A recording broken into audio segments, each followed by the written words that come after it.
35 करोड़ देशवासी नेहरू जी को समस्या लगते थे। ऐसा कोई मुखिया हो सकता है क्या जी? और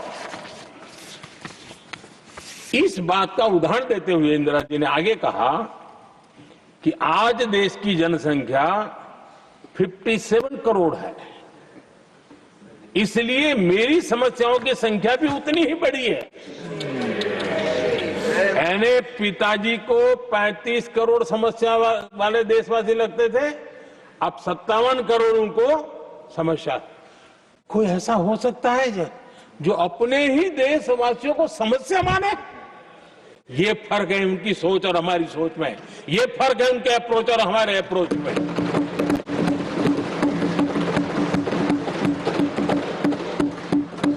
नेहरू जी हो या इंदिरा जी हो या पूरी कांग्रेसी बिरादरी हो, ये लोग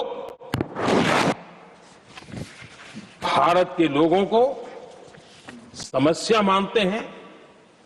आदरणीय सभापति जी, मेरे कई कोटेशन मिलेंगे।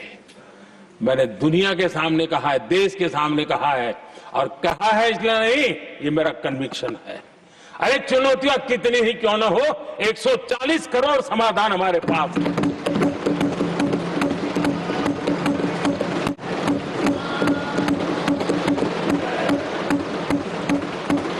हमारे लिए देशवासी समर्थक की पूंजी है।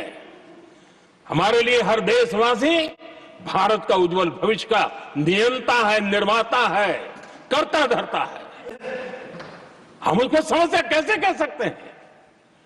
ऐसी सोच वाले लोग अपने परिवार का ही भला करेंगे और किसका करेंगे? आदरणीय सभापति जी, देश के लोगों का अपमान करते रहना ये कांग्रेस के स्वभाव में पड़ा हुआ है, उनके संस्कारों में पड़ा हुआ है। कांग्रेस ने बीते दिनों राष्ट्रपति जी का अपमान किया। चुनाव के बाद जिस प्रकार से हमारे राष्ट्रपति जी के लिए शब्द कहे गए हैं, शर्मिंदगी महसूस होती है कि ये कैसे लोग हैं? भारत के राष्ट्रपति के लिए क्या बोल रहे हैं लोग? आदरणीय सभापति जी, कल लोकसभा में भी राष्ट्रपति जी के अभिभाषण पर चर्चा नहीं हो पाई। ये राष्ट्रपति पद, उसका घोर अपमान किया है। उनको संविधान शब्द मुंह में बोलने की अधिकार नहीं रहता है। जो लोग गरीबी से निकली हुई एक महिला, आदिवासी परिवार से आई हुई एक महिला, जब आपने लोकसभा में जो व्यवहार किया है, आपने आदिवासी समाज का अपमान किया है, आपने महिला का अपमान किया है। भारत के सर्वोच्च पद पर विराजमान, संविधान ने जिनको सर्वोच्च पद दिया है, आपने उनका अपमान किया है, आपने संविधान का अपमान किया है।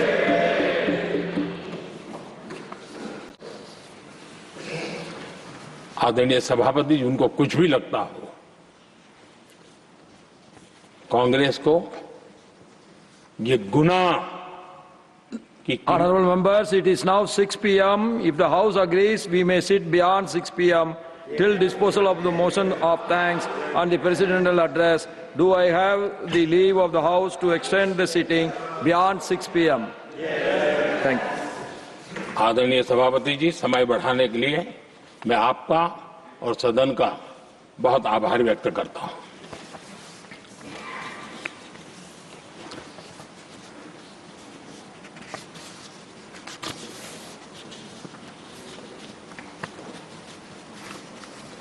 आदरणीय सभापति जी, बड़ी दर्दनाक लोकसभा की घटना है और शायद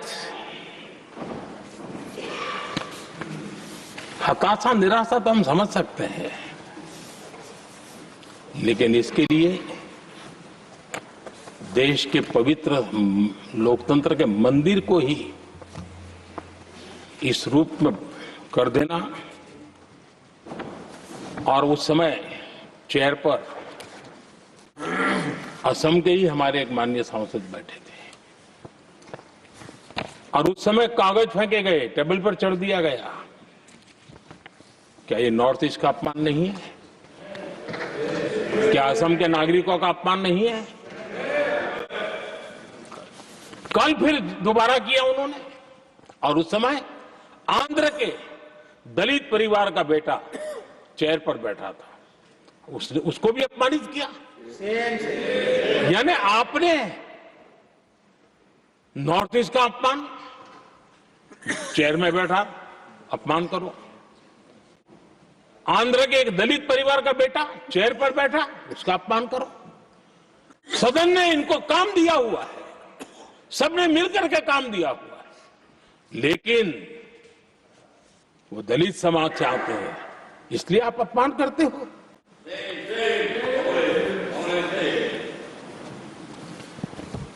और ऐसा लगता है कांग्रेस के लोगों को असम की जनता के प्रति बड़ी नफरत है। उनको लगता है कि उसकी जनता ने उनका साथ छोड़ दिया, मतलब उनके दुश्मन हो गए। क्या कभी लोकतंत्र में ऐसे सोचते हैं क्या? मुझे तो तब बहुत पीड़ा हुई थी जब भारत रत्न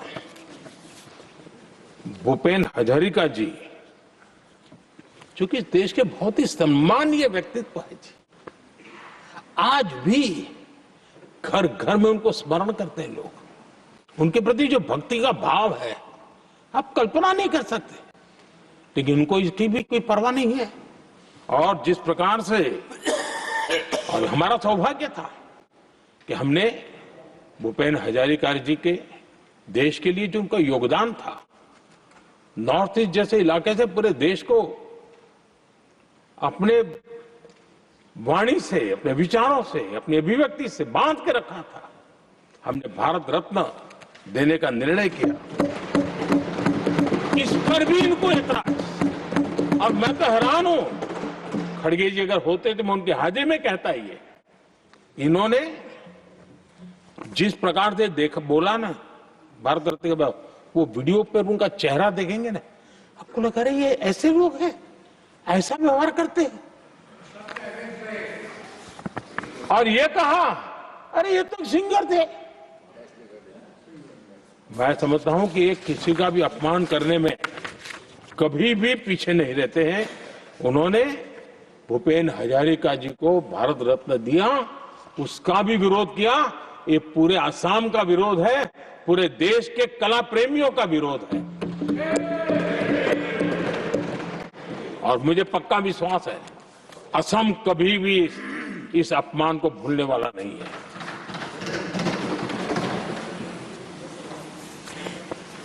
आदरणीय सभापति जी, कल जो घटना घटी, इसी सदन के एक माननीय सांसद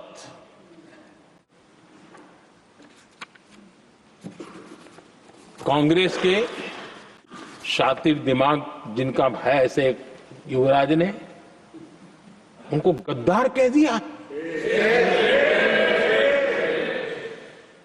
अहंकार कितनी 7वें आसमान पर पहुंच चुका है इनका।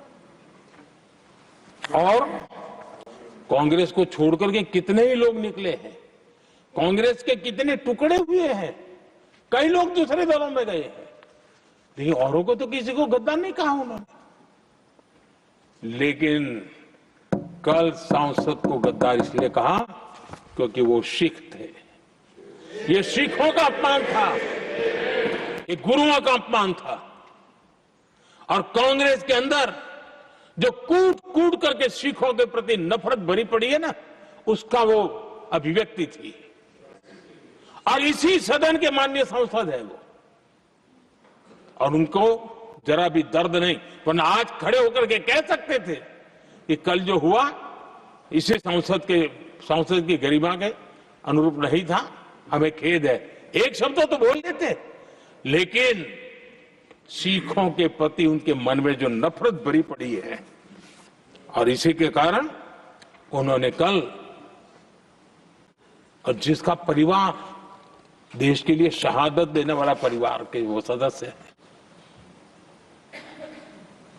उन्होंने अपने राजनीतिक विचारों में परिवर्तन किया, इसलिए गद्दार हो गए। और एक गद्दार शब्द छोटा नहीं है। मेरे देशवासी को कोई गद्दार कहे, ये कैसे देश सहन करेगा? और वो भी एक सिख है इसलिए गद्दार कहना बहुत दुर्भाग्य की बात है। और ऐसे लोग कांग्रेस को नहीं डुबाएंगे तो क्या करेंगे?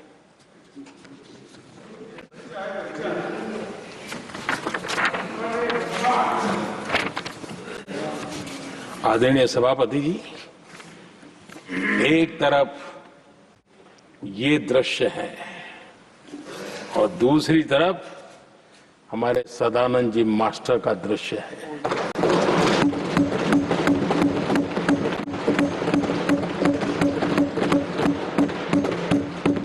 राजनीतिक विद्वेष के कारण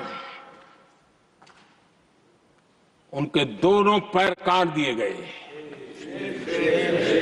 भरी जवानी में दोनों पैर काट दिए। कटे हुए पैर से जिंदगी गुजार रहे हैं, लेकिन संस्कार इतने ऊंचे हैं कि वाणी में भी अपशब्द नहीं निकलता है, बर्तन में भी कटुता नजर नहीं आता। गर्व होता है। और कल जब देश ने, जब उनका पहला भाषण हो रहा था सदन में, और उन्होंने जब अपने बेंच पर आपसे इजाजत लेकर के अपने कटे हुए पैर के लिए वो जिस नीम का उपयोग करते हैं, आर्टिफिशियल नीम का, उन्होंने जब रखा, वो दृश्य देश के लिए पीड़ादायक था कि इस देश में ऐसा ही बंधारण की बातें करने वाले इंडिया अलायंस के लोग, और ये इंडिया अलायंस पूरा जिम्मेवार है इसके लिए, वैचारिक असहमति के कारण एक नौजवान के, और वो भी एक टीचर, शिक्षक के प्रति गर्व से, आदर से देखा जाता है, उसके पैर काटते, लेकिन उनको कोई खेद नहीं है, उनको कोई दर्द नहीं है। लेकिन मैं मास्टर सदानंद जी को हृदय से अभिनंदन करता हूं कि उन्होंने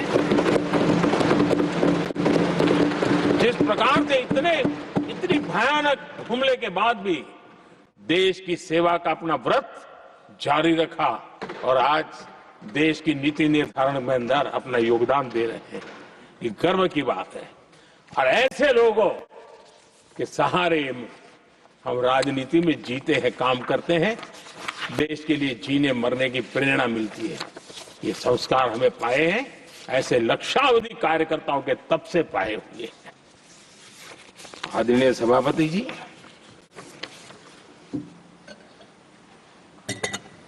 इन दिनों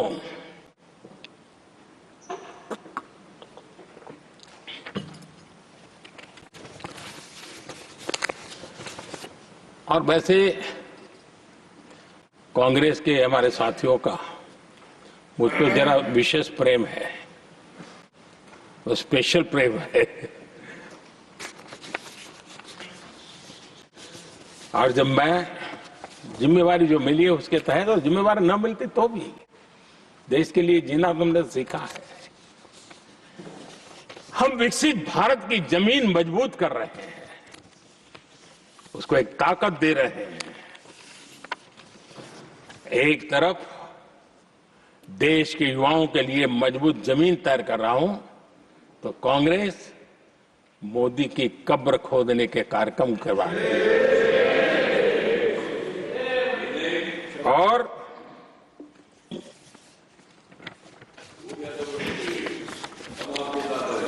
मोहब्बत की दुकान खोलने वाले मोदी तेरी कब्र खुदेगी के नारे लगा रहे हैं जी। ये कौन सी मोहब्बत की दुकान है जो देश के ही किसी नागरिक के कब्र खोदने के सपने देखती हो? ये कौन सा संविधान से उन्होंने सीखा है जो देश के ही किसी नागरिक के कब्र खोदने की बात करते हो? क्या ये संविधान का अपमान नहीं है? क्या ये मानवता का अपमान नहीं है? क्या ये सार्वजनिक जीवन की मर्यादाओं का अपमान नहीं है? और उनको इसका कोई खेद नहीं है। अगर इसके बाद क्या बयान देंगे? बयान देखो, प्रधानमंत्री राज्यसभा में भी रो रहा था।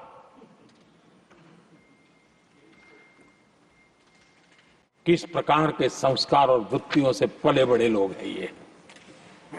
आदरणीय सभापति जी, मेरे लिए कोई अनुभव मेरा बहुत पुराना है। 2002 से जब वे विपक्ष में थे तब से, और 2004 से जब वो सत्ता में आए तब से, और 2014 से मैं जब यहां आया तब से, पिछले 25 साल से संसद का एक भी सत्र ऐसा नहीं गया, मोदी संसद का सदस्य नहीं था, एक भी सत्र ऐसा नहीं गया जिसमें इस